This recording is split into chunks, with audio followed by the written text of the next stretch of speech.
I know why you destroyed my marriage. What are you talking about? My mother. The woman your husband loved more than you.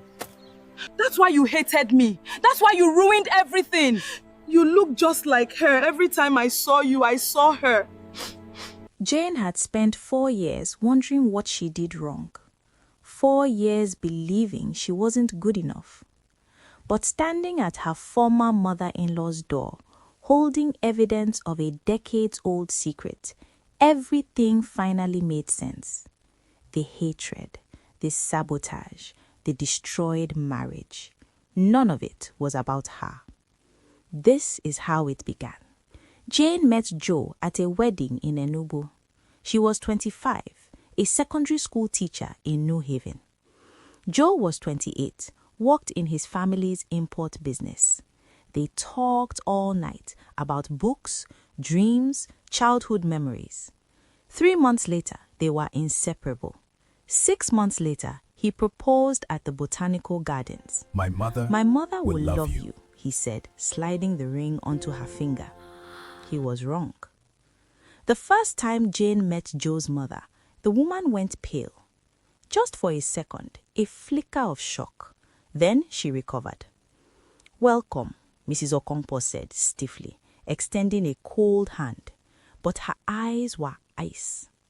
Throughout dinner at the Okonkwo estate, Mrs. Okonkwo barely spoke to Jane, just watched her with an unreadable expression. "Did I do something wrong?" asked Jane on the drive home. "No, my mother is particular about who she marries. Give her time." But she never warmed up. By year 1, Jane and Joe married at St. Paul's Church in a small ceremony. Mrs. Okonkwo attended but didn't smile in a single photo. They moved into a modest house in Independence Layout. Joe's father helped with the down payment. Jane continued teaching. Joe worked in the family business. The first 6 months were beautiful. Morning coffee together, lazy Sundays, inside jokes. Until Mrs. Okonkwo started visiting every day. Always unannounced, always critical. "The house is dirty. Don't you clean properly? This is how you cook jollof rice. Joe is used to better. A teacher? Such a modest profession for my son's wife?" Jane tried to be respectful, but then the phone call started. Every single day. "Your wife disrespected me this afternoon. I saw her talking to a man at Ogike Market, very friendly. She doesn't appreciate what you've given her." None of it was true, but Joe heard it constantly. "My mother says you are rude today. Your mother is lying." Jane would snap, exhausted, and the fight began. By year 2, the accusations were suffocating Jane. One evening, Joe confronted his mother after another false report. "Mom, please stop. Jane is not the person you are describing." Mrs. Okonkwo went quiet. Then her eyes filled with tears. "So, now I'm a liar?" she whispered, her voice breaking. "That's not what I'm saying. I carried you for 9 months. I raised you alone when your father traveled constantly for business. I sacrificed everything," she said, voice trembling. "And today, because of a woman you just met, you are calling me a liar?" Joe hesitated, guilt washing over him. "Mom, that's not fair. I am your mother, the woman who gave you life. Is she more important than I am?" Silence filled the room. Joe looked at his mother, the woman who raised him, sacrificed for him, then looked away, unable to meet her eyes. "I didn't say that," he muttered. Mrs. Okonkwo turned, wiping tears dramatically. "I understand. Children forget their mothers when new women come." Guilt crashed into Joe. "Mom, that's not true. You know I love you." That night, when Jane tried explaining another accusation, Joe was too tired to defend her. "Can we please not fight tonight?" he said, exhausted. In that moment, Jane knew he had chosen his mother. By the 3rd year, Jane felt completely suffocated. The final blow came on a Sunday afternoon. Mrs. Okonkwo accused Jane of stealing her gold bracelet. "I left it on your bathroom counter last week. Now it's gone." "I didn't take it," Jane protested, shocked. "Are you calling my mother a liar?" Joe demanded, voice rising. "Yes, because she is lying. She's been lying for 3 years. The fight exploded. Joe's entire family got involved. Everyone took his mother's side. "That girl has always been trouble. She is not from our class. Joe should have known better." Jane felt completely alone. "Maybe we rushed into this marriage," Joe said quietly one night. Jane's heart shattered. "You actually believe I stole from your mother?" Joe said nothing. 2 weeks later, Jane filed for divorce. She couldn't live like this anymore. Joe didn't fight it. He was exhausted too. "Maybe this is for the best," he said when signing the papers. They divorced quietly after 3 years of marriage. Jane moved into a small apartment in Abakpa, started therapy, focused on teaching. Joe stayed in the family house. His mother moved back in. Mrs. Okonkwo seemed satisfied, but not happy, just relieved.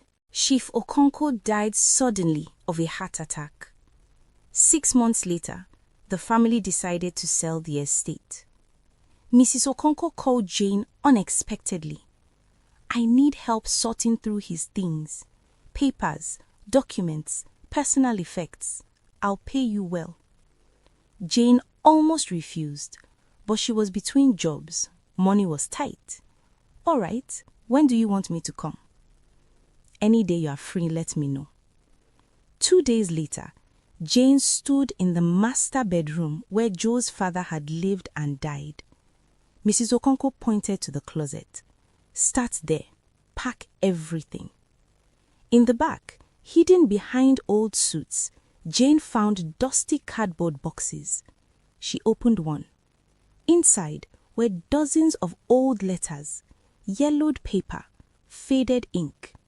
She almost put them aside, too personal.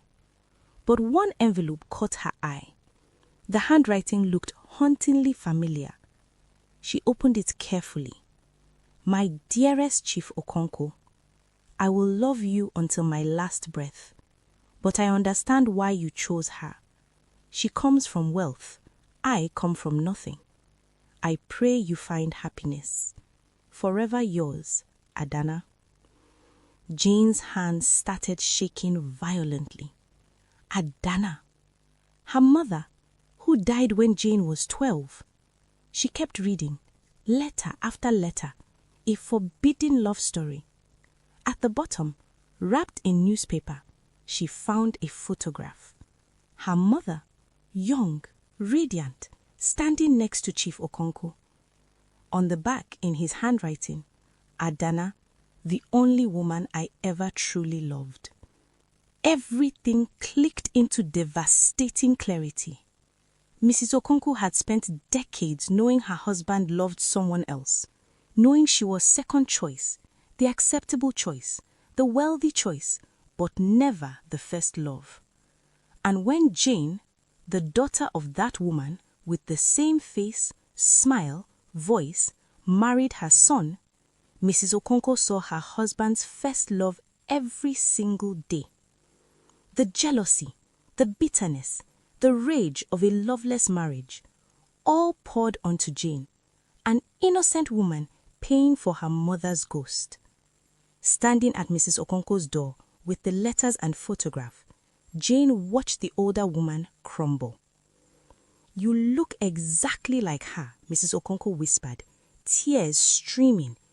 "Every time I saw you, I saw the woman my husband loved more than me." Her voice broke.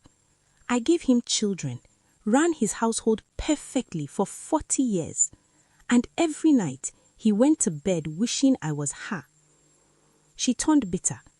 "When Joe brought you home, I thought I was seeing a ghost. Your smile, your eyes, your voice, everything was Adana."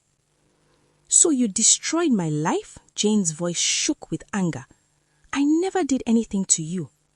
"I know," Mrs. Okonkwo broke down. I destroyed your marriage to punish a dead woman and destroyed my son's happiness. She looked at Jane with genuine remorse. I'm sorry. I've hated myself every day since. Jane stared at her, torn between rage and pity. You didn't just take my husband. You made me doubt myself, made me feel worthless, made me lose years to bitterness. I know. I don't care, Jane said flatly. I spent 4 years wondering what I did wrong, hating myself. But now I know. It was never about me. It was about you. Your jealousy, your bitterness, your loveless marriage. Jane turned to leave. Wait, Mrs. Okonkwo called desperately. Joe knows now. I told him everything. He's been trying to reach you. He wants to apologize, to try again. Jane paused. Some things can't be fixed, Mrs. Okonkwo. You taught me that. And she walked out. 2 weeks later, Joe appeared at Jane's apartment. She let him in. They sat across from each other, strangers now. My mother told me everything, he said quietly. About your mother, about their history, about why she destroyed us? He nodded, tears in his eyes. I'm so sorry, Jane. I should have protected you. Yes, you should have. Can we try again? Joe's voice broke. Jane looked at him and felt nothing. No. Jane, please. You chose her over me every single time, Joe. Every fight, every accusation, every lie. I didn't know the truth. You didn't want to know, Jane corrected, because believing her was easier than standing up to her. Joe broke down completely. I've regretted it every day. I know, but regret doesn't undo the past, doesn't give me back our marriage, the children we might have raised. She stood. I forgive you, Joe, and I forgive your mother, not because you deserve it, but because I deserve peace. She opened the door. But I don't want you back. That part of my life is over. Joe nodded defeated and left. 1 year later, Jane stood at her mother's grave in Suka, holding fresh flowers. I understand now, Mama, why you loved him. She placed the flowers gently. In your last letter, you prayed I'd find a love that didn't break like yours. I did. It just ended, and that's okay. Jane had started seeing someone new. Emmanuel, a fellow teacher, kind, honest, simple. No family drama, no hidden agendas, no ghosts. Just real, honest affection. Mrs. Okonkwo had written Jane a long letter last month. Jane threw it away without opening it. Some apologies come too late, and some people don't deserve access to your healing. Jane walked away from the grave, lighter than she'd been in years. Her mother-in-law hadn't destroyed her marriage out of cruelty. She did it out of pain. Decades of loving a man who loved a ghost more. And Jane paid the price for a love story she never knew existed. But now she was free. Free from the bitterness, free from the questions, free to build something new, something honest, something truly her own. And sometimes the people who hurt us most are fighting battles we know nothing about. Jane's marriage was destroyed by jealousy that had nothing to do with her.